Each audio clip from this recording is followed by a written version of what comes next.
ঘড়ির কাঁটায় তখন স্থানীয় সময় বেলা 12:50। এর 1 মিনিট আগেও দেশটির সাধারণ মানুষ কেউ বুঝে উঠতে পারেনি কি ঘটতে যাচ্ছে তাদের ভাগ্যে। 7.7 মাত্রার ভূমিকম্পে মুহূর্তেই ধসে পড়ে দেশটির মান্দালয় সহ বেশ কয়েকটি শহরের ঘরবাড়ি। কয়েক মিনিট পর 6.4 মাত্রার একটি আফটার শক আঘাত হানে। আতঙ্কে শত শত মানুষ রাস্তায় নেমে আসে। শক্তিশালী ভূমিকম্পে ধসে পড়ে মসজিদ, হাসপাতাল সহ নানা স্থাপনা। রাজধানী নেপিদোর সড়কে দেখা দেয় ফাটল। আমি প্রথমে বুঝতেই পারিনি এটি ভূমিকম্প। পরে দেখি টেবিল, চেয়ার এবং কম্পিউটার কাঁপছে। পরে দেয়াল ও গ্লাস কাঁপতে থাকলে আমি দ্রুত বেরিয়ে আসি। ভূমিকম্পের কেন্দ্র মিয়ানমারের মান্দালয় শহর থেকে প্রায় 17.2 কিলোমিটার দূরে। এই শহরে প্রায় 15 লাখ মানুষের বসবাস। শহরটিতে ব্যাপক ক্ষয়ক্ষতি হয়েছে, ধসে পড়েছে সেতু, হতাহত হয়েছে কয়েকশো মানুষ।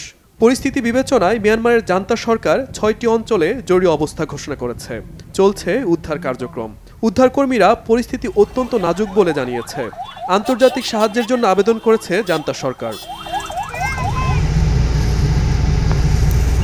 মিয়ানমারের পাশাপাশি ভূকম্প অনুভূত হয়েছে বাংলাদেশ, ভারত, থাইল্যান্ড, চীন ও ভিয়েতনামের কিছু অংশে।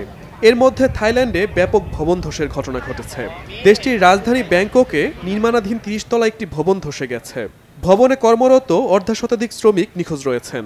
তাদের সন্ধান ও উদ্ধারে কাজ করছে থাই কর্তৃপক্ষ। পরিস্থিতি বিবেচনায় থাইল্যান্ডের রাজধানীতেও জরুরি অবস্থা ঘোষণা করা হয়েছে। স্থগিত করা হয়েছে ব্যাংককের মেট্রো ও রেল পরিষেবা। Shahid Arafat, Bangla vision, news desk.